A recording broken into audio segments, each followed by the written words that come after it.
What is going on, guys, and welcome back to the WPF. This week we are taking on Decker and his Alabama Alakazams.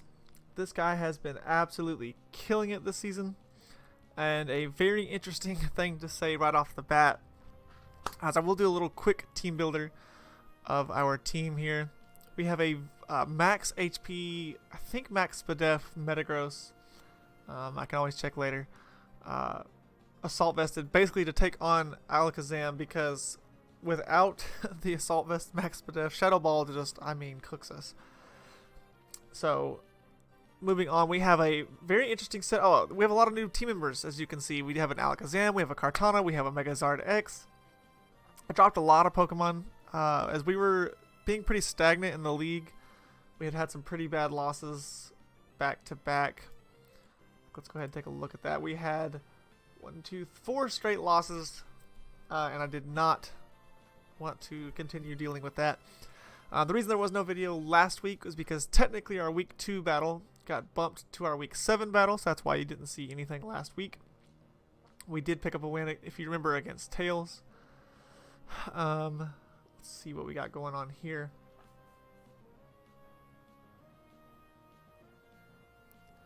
Our next thing is a Choice Scarfed Kartana that is basically Leaf Blade. Once like Incineroar and Registeel and Crobat go down, can kill everything else.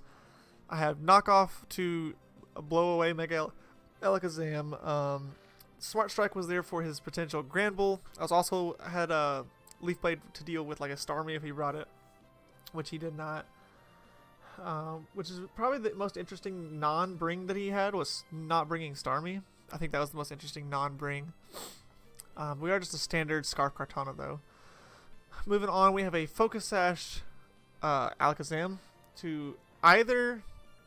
well, I won't give away some of the tech. Some of the tech is not shown. I'm going to save the tech for later.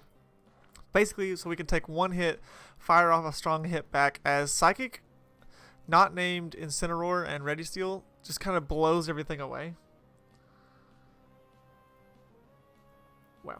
Just blows everything away, really. And so, and I do have Shadow Ball to do almost KO Mega Alakazam. Like if it has no bulk, it should do, after rocks, it should KO it. Then we have our Stealth Rocker in Stunfisk, because like I said earlier, I really wanted Metagross to be bulky and Assault Vested, so I could not fit rocks on there, and so Stunfisk the Lord being our rocker here. It was just some coverage moves and like a ton of SPDF. That's so we can eat hits from Rotom, like we can swap into Volt Switches if we need to. Ton of SPDF, fire off a Toxic. We do have Discharge and Earth Power to be just knocking out, like not knocking out, but doing solid damage to Registeel, Nidoqueen, Incineroar, things like that.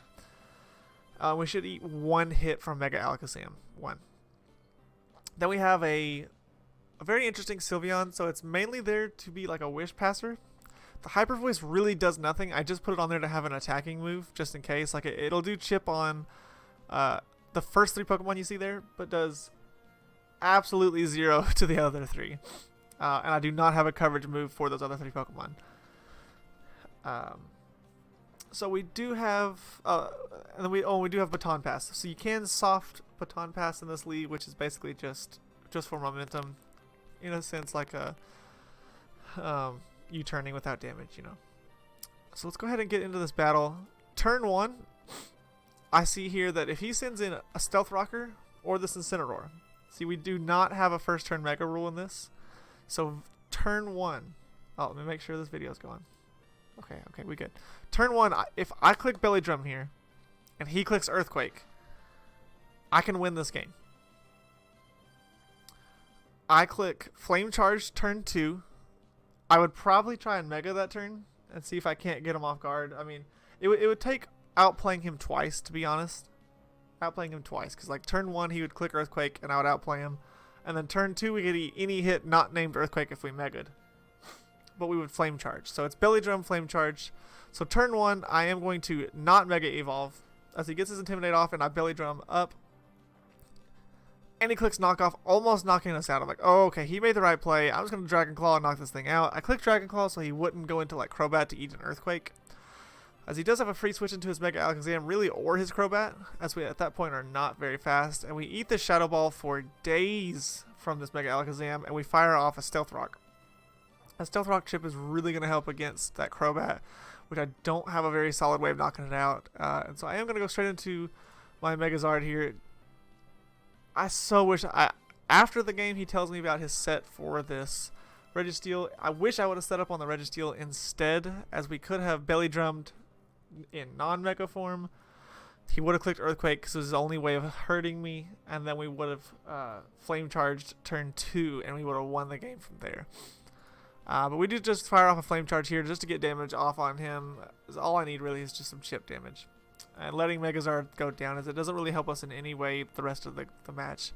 As he fires off a Toxic, as I fire off a Discharge, and I get a very solid para here. I mean, a very solid para. So I am able to just knock it out with 2 more Earth Powers.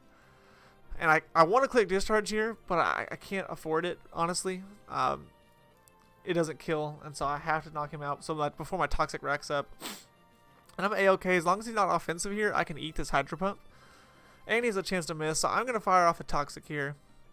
And we land. I mean, that is absolutely perfect for the Stunfisk. I get Stealth Rocks up, I almost kill Registeel, and I get a Toxic on the Rotom Wash. I mean, things could not have been better for Stunfisk. I'm going to slow it down just a little bit. So here, right now. Oh, pause. Kartana, 100% of the time, even on max HP, max defense, I believe it's like Impish or Bold or whatever, knocks out this Rotom Wash here. We get up to +1. The only switch in he'd have would be to his Crobat.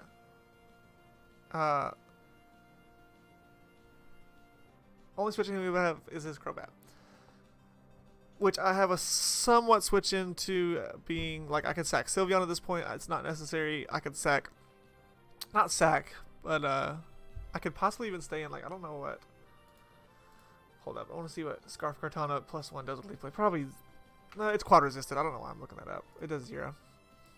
So we might have to play it around here, but instead I'm going to click Psycho Cut because Kartana, Crobat is the switch in 100% of the time against a Kartana. As he goes ahead and he fires off, he stays in, which is, it's insane, and he fires off a Discharge, which thankfully doesn't kill us, but he gets the first turn para. I mean, that is insane, dude. I mean, we got one too, so it's not that bad, but first turn para, which sucks.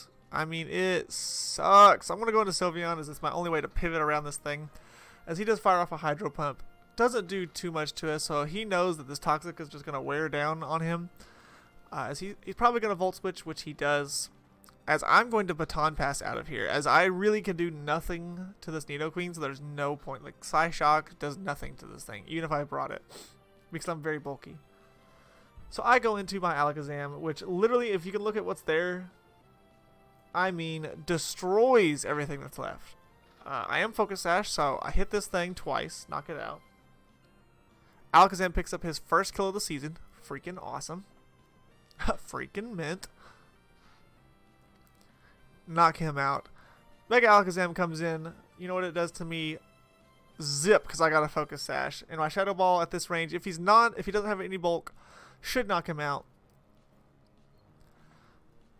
But turns out he does have a little bit of bulk, and so that's fine with me. As I'm going to swap this out, I can save it for later. It does so much work, and I can eat multiple Shadow Balls from this thing. And I click Bullet Punch here and knock this thing out. Easy. Alright, because he was Pursuit trapped in. Now, in comes the Nidoqueen, and I'm like, okay, I need this Metagross for, like, Rotom and Crobat, because neither of them can hurt my Metagross, basically. And I don't need Kartana anymore because it's lost its ability to be Scarfed, basically. It's just it kind of sucks. So in comes the Alakazam, like I saved for earlier, as we just OHKO everything left. And so he can't really switch into anything. If he switches into Rotom, we knock it out. If he switches into the Crobat, we knock it out. So in come the rocks. And so at this point, I'm going to let Alakazam go, as I don't want to switch into Sylveon. I don't really want to take that damage, just in case it's like a special or like a non-bulky version or whatever. Very offensive, like Nasty Bat or something like that. So I hit the Meteor Mash here, doing 48%. He misses a Heat Wave, which it does and also doesn't really matter. Okay, so the Meteor Mash comes off here, knocking this thing out. in comes the Rotom Wash, who is toxic, who misses the Hydro Pump. That's what mattered. Missing one of the two didn't matter. If he hit the Heat Wave but missed the Hydro Pump, or if he missed the Heat Wave, hit the Hydro Pump. The one part miss didn't matter, but missing both mattered tremendously. As we do get to fire off another Meteor Mash, this thing does 4 damage. I mean, we're doing nothing to this thing. As he goes ahead, and this time he does, of his Bullet Punch does not take him out, which is also funny. As Hydro Pump does not take us out, but 2 of them would have taken us out, or Heat Wave plus Hydro Pump would have taken us out. As we do go ahead and pick up our first win with this new team as a 2-0 win, with Metagross getting 3 kills there at the end. That's absolutely crazy. That does put us at a decent spot for playoffs. We are 1 spot behind playoffs right now with a whole new team, basically. We have a very hard schedule coming up. We're going up against, let's see, the number, I think he's number 2 team in the league. Let me go look real quick. Next game. He's the number 2 in our division, but he's the number 3 overall. We have him next. Let me go back to. We have him next. We have, where is? Let's see.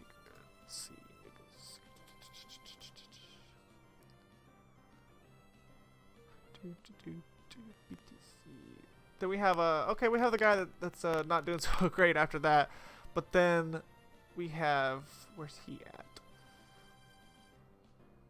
I'm trying to find his new team name. I don't remember whose team he took over. Oh, there it is. So we have about a 50-50 going in our last 4 battles. We're probably going to have to win 2 or 3 of them depending on how things go ahead of us. As the person ahead of us is depending on how their game goes this week, could either be tied with us or a game ahead of us, as they have not played their battle for this week.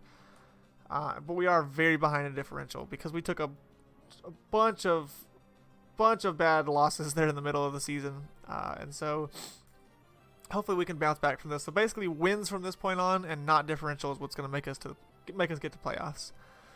But we do take on 2 of the top 3 teams. Yeah, 2 of the top 3 teams. 4 teams, sorry. 2 of the top 4 teams in the next 2 weeks. That's going to be rough. Anyways, if you guys have enjoyed this and like the new additions to our team, please drop a like down below. I will see you guys next week. Peace out.